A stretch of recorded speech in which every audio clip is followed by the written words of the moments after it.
Hello guys, Alka official channel पर आप सभी का स्वागत है। आज के वीडियो में हम राजस्थान के भौतिक प्रदेशों के अंतर्गत इसका दूसरा शीर्षक अरावली पर्वतमाला करने वाले हैं। तो चलिए शुरू करते हैं। अरावली पर्वतमाला। तो अरावली पर्वतमाला का निर्माण प्री कैम्ब्रियन काल में हुआ था। अरावली एक वलित पर्वत है, प्राचीनतम पर्वत है और अवशिष्ट पर्वत है। वर्तमान की दृष्टि से देखें तो ये एक अवशिष्ट पर्वत है, लेकिन प्राचीन समय के आधार पर देखें, समय के आधार पर तो ये एक प्राचीनतम पर्वत है, और निर्माण की प्रक्रिया के आधार पर देखें तो ये एक वलित पर्वत है।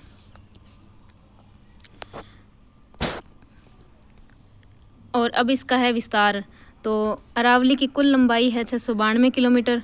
राजस्थान में इसकी लंबाई है 550 किलोमीटर है, यानी पूरी 80% जो भाग है वो राजस्थान में पाया जाता है इसका।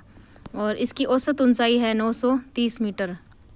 अरावली की औसत ऊंचाई 930 मीटर है और अरावली की कुल लंबाई जो है वो 692 किलोमीटर है, लेकिन राजस्थान में इसका 80% भाग पाया जाता है, यानी 550 किलोमीटर लंबाई में विस्तृत है। अब है अरावली की दिशा। राजस्थान में अरावली की दिशा दक्षिण पश्चिम से लेकर उत्तर पूर्व की ओर है, या इसको ऐसे भी कह सकते हैं कि नैऋत्य दिशा से लेकर ईशान कोण तक है। अब है अरावली का अध्ययन। अध्ययन की दृष्टि से अरावली को 3 भागों में बांटा जा सकता है।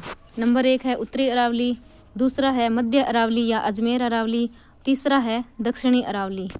तो उत्तरी अरावली के अंतर्गत आता है झुंझुनू से जयपुर के मध्य की अरावली को उत्तरी अरावली कहा जाता है, यानी झुंझुनू से लेकर जयपुर के बीच की जो अरावली है उसको उत्तरी अरावली कहा जा सकता है। और उत्तरी अरावली की जो सर्वोच्च चोटी है अगर वो पूछे तो वो होगी रघुनाथगढ़। उत्तरी अरावली की सबसे ऊंची चोटी है रघुनाथगढ़, जो कि सीकर में है 1055 मीटर ऊंचाई पर। फिर आता है मध्य अरावली, या जिसको कह सकते हैं अजमेर अरावली। जयपुर राजसमंद के मध्य की अरावली को मध्य अरावली कहा जा सकता है। जयपुर से लेकर जो राजसमंद तक के बीच का जो भाग है उसको मध्य अरावली कहा जा सकता है। और मध्य अरावली की सर्वोच्च चोटी है टोडगढ़। टोडगढ़ को मोरमजी या गोरमजी भी कह सकते हैं, और ये अजमेर में पड़ती है और इसकी ऊंचाई है 934 मीटर। तो टोडगढ़ है मध्य अरावली की सर्वोच्च चोटी, जो कितनी है 934 मीटर। इसके अलावा इसमें एक दूसरी चोटी है तारागढ़, जो कि अजमेर के अंदर है और वो 873 मीटर ऊंचाई पर है। फिर आती है दक्षिणी अरावली। दक्षिणी अरावली जो है ये राजसमंद से लेकर सिरोही के मध्य की अरावली को दक्षिणी अरावली कहा जा सकता है। सर्वोच्च चोटी इसकी है गुरु शिखर, जो कि 1722 मीटर है। तो दक्षिणी अरावली की सबसे ऊंची चोटी है गुरु शिखर। तो आपको बता दूं कि दक्षिणी अरावली जो है उसके अंदर अरावली का सबसे विस्तृत यानी चौड़ा भाग पाया जाता है, और सर्वाधिक ऊंचाई वाला विभाग है ना वो भी दक्षिणी अरावली के अंतर्गत आता है। लेकिन अगर अरावली का सबसे संकीर्ण भाग यानी सबसे पतला भाग अगर पूछे तो वो होगा मध्य अरावली में। और मध्य अरावली के अंतर्गत मुख्य रूप से एक ही ज़िला होता है, वो है अजमेर ज़िला। और अजमेर ज़िला बहुत ज़्यादा संकरा है, और मतलब अरावली के अंतर्गत देखें तो अरावली उसके संकरे भाग में पाई जाती है। और इसके अंदर 4 दर्रे पाए जाते हैं अरावली के, जो कि सिर्फ पूरे के पूरे अजमेर के अंदर है। बरदर्रा, परवरिया दर्रा और शिवपुर घाट और सुरा घाट नाम से 4 दर्रे हैं इसके अंतर्गत। अब है अरावली। दक्षिणी अरावली को फिर से 2 भागों में बांटा जा सकता है। हमने अरावली को बड़े रूप में 3 भागों में बांटा था, उत्तरी, मध्य और दक्षिणी अरावली। अब दक्षिणी अरावली जो है उसको फिर से 2 भागों में बांटा जा सकता है। नंबर 1 है आबू या अर्बुद अरावली, नंबर 2 है मेवाड़ अरावली। आबू या अर्बुद अरावली जो है उसका विस्तार सिरोही और पाली के अंतर्गत आता है, और इसकी सर्वोच्च चोटी है गुरु शिखर, जो 1722 मीटर है और सिरोही में पड़ती है, हम सबको पता है। फिर है मेवाड़ अरावली। मेवाड़ अरावली जो है उसका विस्तार है उदयपुर, राजसमंद, इन 2 जिलों में पाई जाती है, और अरावली का इसमें सर्वाधिक विस्तार है। वैसे ऑल ओवर पूछे तो दक्षिणी अरावली में इसका सर्वाधिक विस्तार है, और अगर दक्षिणी अरावली के भी दोनों पार्ट में से पूछे भी किस में सबसे ज़्यादा इसका विस्तार है तो वो होगा मेवाड़ अरावली में। तो इसकी सर्वोच्च चोटी है, यानी मेवाड़ अरावली की सर्वोच्च चोटी जो है वो है जरगा।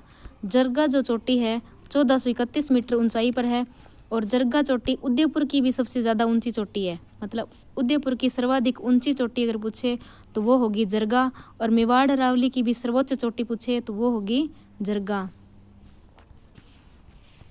अब हम अरावली की स्रोत चोटियों को देख लेते हैं अवरोही क्रम के आधार पर। तो सबसे पहले है गुरु शिखर जो कि सिरोही में पड़ती है 1722 मीटर। फिर है शेर, सिरोही में है 1597 मीटर। उसके बाद है दिलवाड़ा, सिरोही में है 1442 मीटर। फिर उसके बाद आती है जरगा जो कि उदयपुर में है 1431 मीटर। फिर आती है अचलगढ़ जो सिरोही में है 1380 मीटर। तो सिरोही में 5 चोटियाँ शुरुआत वाली जो है वो सिरोही के अंतर्गत ही आती है। फिर है कुंभलगढ़ जो राजसमंद के अंदर चोटी है 1224 मीटर। फिर है रघुनाथगढ़ सीकर में 1055 मीटर, और ये रघुनाथगढ़ जो चोटी है वो उत्तरी अरावली की सर्वोच्च चोटी मानी जाती है। फिर है ऋषिकेश जो कि सिरोही में है 1017 मीटर। फिर आता है कमलनाथ, कमलनाथ चोटी उदयपुर में है और 1001 मीटर है। तो कमलनाथ को ऐसे याद कर सकते हैं कि उदयपुर झीलों की नगरी है, उस झीलों की नगरी में कमल खिलते हैं, और वो कमल कितने के आते हैं 1001 के, मतलब 1001 का कमल। तो कमलनाथ उदयपुर के अंदर है 1001 मीटर। फिर है सज्जनगढ़, सज्जनगढ़ भी उदयपुर में है 938 मीटर। उसके बाद है मोरमजी, टोडगढ़ या गोरमजी, तो ये अजमेर में है 937 मीटर। मध्य अरावली की सर्वोच्च चोटी है गोरमजी या मोरमजी जो अजमेर में है 937 मीटर। फिर आती है खो, जयपुर के अंदर पड़ती है 920 मीटर है। और सायरा जो है वो उदयपुर में है और 900 मीटर है। फिर है तारागढ़ अजमेर में 873 मीटर। फिर है बिलाली जो अलवर में है 775 मीटर। फिर है रोजा बाखर जालौर में 730 मीटर। अब आते हैं अरावली के दर्रे। पर्वतों के मध्य नीचे एवं तंग रास्ते को नाल या दर्रा कहते हैं। मतलब नाल या दर्रा वो होता है जैसे दो पर्वत है और दो मतलब पूरी 2 पर्वत श्रृंखलाएं हैं, उन पर्वत श्रृंखलाओं के बीच में से पतला एकदम तंग रास्ता होता है जिससे आवागमन किया जा सकता है, आना जाना किया जा सकता है, तो वो होता है दर्रा। तो पर्वतों के मध्य नीचे हम तंग रास्ते को क्या कहते हैं, नाल या दर्रा कहते हैं। अरावली में सर्वाधिक दर्रे राजसमंद में पाए जाते हैं। अगर हमसे ये पूछे कि अरावली पूरी जो पर्वत श्रेणी है उसमें सर्वाधिक दर्रे किस में पाए जाते हैं, तो वो है राजसमंद जिले में।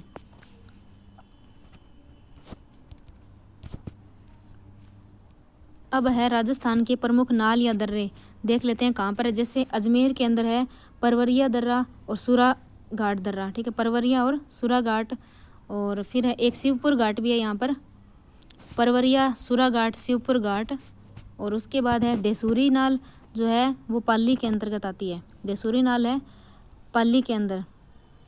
बरनाल जो नाल पाली बर से अजमेर ब्यावर को जोड़ती है वो है बरनाल।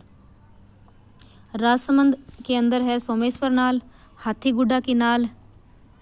जैसे हाथीगुड्डा की नाल है राजसमंद में, लेकिन एक हाथी नाल और है, एक हाथी दर्रा स्पेशल अलग से है, वो है उदयपुर में। और हाथीगुड्डा अगर नाम आए कि हाथीगुड्डा नाल तो वो होगी राजसमंद में। और फिर है कमली घाट या खामली घाट जो कि राजसमंद में है, और गोमती घाट भी राजसमंद में है। पगलिया या झीलवा की नाल जो मेवाड़ से मारवाड़ को जोड़ती है। पगलिया या झीलवा की नाल जो है वो मेवाड़ को यानी राजसमंद को मारवाड़ के यानी पाली से जोड़ती है। और वैसे ये झीलवा की नाल मुख्य रूप से कहाँ पर है, पाली में है। फिर है उदयपुर के अंतर्गत नाल देख लेते हैं, जो डेबर नाल है, केवड़ा की नाल है, फुलवारी की नाल है और हाथी नाल है। देखिए ये आ गया ना हाथी नाल, तो उदयपुर में हाथी नाल है लेकिन राजसमंद के अंदर हाथीगुड्डा की नाल है। फिर है अरावली के प्रमुख पठार। तो सबसे पहले है उड़िया का पठार जो कि सिरोही में है। उड़िया का पठार दक्षिणी अरावली में यानी सिरोही में स्थित है, और उड़िया के पठार की ऊंचाई है 1360 मीटर, और ये राजस्थान का सबसे ऊंचा पठार है। तो इसको याद करना ज़रूरी है क्योंकि राजस्थान का सबसे ऊंचा पठार जो है वो उड़िया का पठार है 1360 मीटर ऊंचाई पर। फिर आता है आबू पर्वत, यह एक पठार है। आबू पर्वत दक्षिणी अरावली में सिरोही में स्थित है। जो दक्षिणी अरावली है, उड़िया का पठार भी तो सिरोही में था, और जो आबू पर्वत भी कहाँ पर है, सिरोही में है। तो आबू पर्वत की ऊंचाई है 1200 मीटर, और यह बेथोलित संरचना का उदाहरण है, यानी ज्वालामुखी द्वारा निर्मित आंतरिक स्थलाकृति होती है बेथोलित। तो गुंबदनुमा आकृति जो होती है उसको बेथोलित कहा जाता है। तो ये बेथोलित संरचना का उदाहरण है। फिर है बोराट का पठार, ये सबसे ज़्यादा इम्पोर्टेंट है, हर एग्ज़ाम में आता है ये। तो बोराट का पठार जो है ये उदयपुर से राजसमंद के बीच में, या इसको ऐसे भी कह सकते हैं कि गोगुंदा की पहाड़ियों से कुंभलगढ़ के बीच में अरावली में स्थित पठार जो है वो बोराट का पठार है। गोगुंदा उदयपुर में है और राजसमंद जो कुंभलगढ़ है वो राजसमंद में है। तो गोगुंदा की पहाड़ियों से कुंभलगढ़ के मध्य में दक्षिणी अरावली में स्थित जो पठार है वो है बोराट का पठार। बोराट के पठार की ऊंचाई है 1225 मीटर। बोराट का पठार राजस्थान का दूसरा ऊंचा पठार है, क्योंकि राजस्थान का प्रथम ऊंचा पठार जो है वो उड़िया का पठार है 1360 मीटर, और राजस्थान का दूसरा जो सबसे ऊंचा पठार है वो बोराट का पठार है जो 1225 मीटर ऊंचाई पर है। फिर आता है बोमट का पठार। देखिए बोराट और बोमट दोनों अलग अलग चीज़ है। बोमट का पठार है यह उदयपुर से डूंगरपुर के बीच में स्थित एक पठार है, ठीक है। तो जैसे ये बोराट का पठार था उदयपुर और राजसमंद के बीच में, लेकिन बोमट का पठार जो है उदयपुर और डूंगरपुर के बीच में स्थित है। बोमट क्षेत्र वही है जहाँ पर भील जनजाति सर्वाधिक पाई जाती है, ठीक है। फिर है लसाड़िया का पठार। लसाड़िया का पठार दक्षिणी अरावली में जयसमंद झील के पूर्व में स्थित है। जो दक्षिणी अरावली है उसमें उदयपुर है, उदयपुर के अंदर आती है एक जयसमंद झील, और जयसमंद झील के पूर्व के अंदर जो स्थित है ना कटाफटा या उबड़ खाबड़ विच्छेदित पठार है उसको लसाड़िया का पठार कहते हैं। फिर है कांकणवाड़ी एवं क्रास का पठार। तो ये उत्तरी अरावली में अलवर सरिस्का में स्थित है, और कांकणवाड़ी और क्रास का जो पठार है वो अलवर के अंदर जो सरिस्का वो रणथंभौर राष्ट्रीय उद्यान जो है वहाँ पर है, इसके अंतर्गत आता है शायद। फिर है अरावली का महत्व। अरावली का महत्व जो है अरावली मरुस्थलीकरण को रोकती है, ठीक है। और अरावली क्षेत्र में धात्विक खनिज अधिक पाए जाते हैं, क्योंकि अरावली का निर्माण धारवाड़ चट्टानों से हुआ है। देखो दह से धात्विक हो गया और दह से धारवाड़ हो गया, तो यानी धात्विक खनिज पाए जाते हैं क्योंकि ये धारवाड़ चट्टानों से इसका निर्माण हुआ है। जैसे कल्प होते हैं आर्कियन कल्प, धारवाड़ कल्प, ऐसे कुडप्पा क्रम हो गया, इस तरह से इसमें धारवाड़ जो क्रम की चट्टानों में इसका निर्माण हुआ है। अरावली को राजस्थान की जल विभाजक रेखा कहा जा सकता है, क्योंकि यह बंगाल की खाड़ी और अरब सागर के अपवाह तंत्र को अलग करती है। अरावली क्षेत्र में जैव विविधता सर्वाधिक पाई जाती है, क्योंकि यहाँ पर वनस्पति सर्वाधिक है, और राजस्थान की अधिकांश नदियों का उद्गम अरावली से होता है। अगर ऐसा पूछे कि अरावली की सभी नदियों का उद्गम अरावली से होता है तो ये कथन जो होगा वो गलत होगा, क्योंकि सभी नदियों का नहीं होता। राजस्थान की अधिकांश नदियों का उद्गम अरावली से होता है। अरावली को जनजातियों की शरण स्थली के रूप में जाना जाता है, जैसे भील, गरासिया, मीणा, डामोर और कथोड़ी जनजाति। अरावली पर्यटक स्थलों के लिए प्रसिद्ध है। इसमें प्रमुख पर्यटक स्थल है जैसे जयपुर हो गया, अजमेर, उदयपुर, माउंट हिल यानी हिल स्टेशन।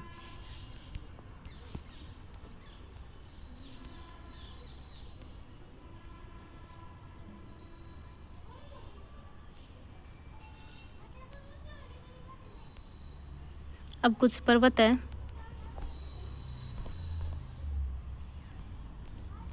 अरावली को प्राचीनतम सभ्यताओं आहाड़, गिलुंड या बेराठ व नवीन नगरीय सभ्यताओं जयपुर, अजमेर और उदयपुर की शरण स्थली या जननी कहा जा सकता है। अरावली को क्या कह सकते हैं? प्राचीन सभ्यताओं की जननी कह सकते हैं। प्राचीन सभ्यताएं कौन सी? आहाड़ हो गया, एक गिलुंड है, बेराठ जयपुर वाली है, और नवीन नगरीय सभ्यताएं जैसे कि जयपुर, अजमेर, उदयपुर की शरण स्थली या जननी कह सकते हैं। अरावली को राजस्थान का योजना प्रदेश भी कहा जा सकता है। इसका कारण क्या है? राजस्थान सरकार की वार्षिक योजना में बजट मुख्यतः अरावली से जुड़े हुए क्षेत्रों में खर्च किया जाता है, जैसे जनजातीय क्षेत्रों में, नदी घाटी परियोजना में, या झील संरक्षण, खनन, नगरीय विकास, पर्यटन स्थल व जैव विविधता क्षेत्र। इस कारण अरावली को राजस्थान का योजना प्रदेश कहते हैं। अरावली व राजस्थान की प्रमुख पहाड़ियाँ जैसे कि बाकर में पहाड़ियों को क्या कहते हैं? जो बाकर जो है ना पहाड़ियों के लिए प्रयुक्त हुआ है, जो कि कहाँ पर है? सिरोही में है। बाकर है सिरोही में, पहाड़ी का नाम है बाकर, जो जालौर के अंदर भी कहते हैं, सिरोही में भी कहते हैं, लेकिन उदयपुर में जो पहाड़ी होती है उसको मगरा या मगरी कहते हैं, ठीक है। जैसे सिरोही और जालौर में तो बाकर कहते हैं पहाड़ियों को, लेकिन जो उदयपुर है ना उसमें पहाड़ी को मगरा या फिर मगरी कहते हैं। और अगर जयपुर में अगर पहाड़ी का नाम अगर जानना हो तो नाम के आगे वहाँ पर पहाड़ी की जगह क्या लगता है? डूंगर या डूंगरी। अब कुछ पर्वत है, जैसे त्रिकुट पहाड़ी जो है सोनार दुर्ग जिस पर है जैसलमेर में स्थित है, ठीक है। त्रिकुट पहाड़ी जो है जैसलमेर का जो सोनार दुर्ग है वो त्रिकुट पहाड़ी पर है, त्रिकुट पर्वत पर नहीं है, ठीक है। त्रिकुट पर्वत और पहाड़ी दोनों में फ़र्क है। त्रिकुट पहाड़ी पर तो है सोनार दुर्ग जैसलमेर का, और त्रिकुट पर्वत के ऊपर केला देवी का मंदिर है जो कि करौली में है। फिर है चिड़िया टूंक पहाड़ी जो है उसके ऊपर है मेहरानगढ़ दुर्ग जोधपुर का। फिर है 56 हिल्स यानी 56 की पहाड़ी है बाड़मेर यानी सिवाना में है, बाड़मेर के सिवाना में 56 पहाड़ी है, 56 पहाड़ी जिसको कहते हैं। और फिर है जहाँ पर नाकोड़ा जी प्रसिद्ध है। फिर है रोजा बाखर जो जालोर में है, ये 3 बाखर है, रोजा बाखर, इसराना बाखर, जारोला बाखर। कहाँ पर है? जालोर में। देखो जालोर में बाखर कहते हैं किसको? पहाड़ी को। तो उस पहाड़ी का नाम है रोजा बाखर, इसराना बाखर, जारोल बाखर। ये कहाँ पर है? जालोर में। और जसवंतपुरा की पहाड़ी कहाँ पर है? जालोर में। और इसकी सर्वोच्च चोटी कौन सी है? डोरा पर्वत। एक मिनट। सुंडा पर्वत है जालोर में, सुंदा माता का मंदिर भी है यहाँ पर। और प्रथम रोपवे बनाया गया यहाँ पर 2006 में प्रथम रोपवे बनाया था सुंदा पर्वत पर, जो बालू सुरक्षित क्षेत्र है। फिर है बाकर जो है वो सिरोही में है। दक्षिणी अरावली में छोटी तीव्र व ढाल एवं उबड़ खाबड़ पहाड़ियों को क्या कहते हैं? बाकर कहते हैं। और ये बाकर कहाँ पर पाई जाती है? सिरोही में। फिर है बेल का मगरा, बेल का मगरा है सिरोही में। मोती मगरी जैसे उदयपुर में पहाड़ी को क्या कहते हैं? मगरी कहते हैं। तो मोती मगरी है जो फतेह सागर झील के किनारे हैं, उदयपुर में है। फिर है हिरण मगरी उदयपुर में, और माछला मगरा उदयपुर में। या मगरा या मगरी जो है वो उदयपुर में ही होंगे। फिर है पिछोला झील के पास स्थित पहाड़ी है ये। और फिर है जो माछला मगरा जो है उदयपुर में, ये पिछोला झील के पास में पहाड़ी है। और इस पर दूसरा रोपवे बनाया गया है, 2008 में बनाया गया दूसरा रोपवे है। पहला रोपवे कहाँ बनाया था? सुंदा माता जालोर में 2006 में बना था। फिर 2 साल बाद 2008 में दूसरा रोपवे बनाया गया था माछला मगरा पहाड़ी पर। फिर है जरगा हिल्स है उदयपुर में, और रागा हिल्स है उदयपुर में। देसरो क्या चीज़ होती है? दक्षिणी अरावली में उदयपुर में स्थित जरगा या रागा पहाड़ियों के मध्य हरे भरे क्षेत्र को देसरो कहा जाता है। जैसे दक्षिणी अरावली में उदयपुर है, उसमें जरगा और रागा पहाड़ी के बीच में जो हरे भरा क्षेत्र है जिसमें हरियाली है उसको देसरो कहा जाता है। फिर गोगुंदा हिल्स है उदयपुर में। बिछामेड़ा की पहाड़ी जो है उदयपुर में है, मिछामेड़ा की पहाड़ी से निकलती है सोम नदी। फिर है रेल का मगरा राजसमंद में। फिर है बिजराल की पहाड़ी कहाँ पर है? खारी नदी जहाँ से निकलती है राजसमंद में है। फिर है दिवेर हिल्स है राजसमंद में, दिवेर हिल्स से निकलती है कोठारी नदी। फिर है खमनोर की पहाड़ी जो राजसमंद में है, और खमनोर की पहाड़ी से हमें पता है बनास नदी निकलती है। नाग पहाड़ी सरपीलाकार पहाड़ी जो है वो अजमेर में है, जिसका उद्गम लूणी नदी का उद्गम होता है यहाँ से।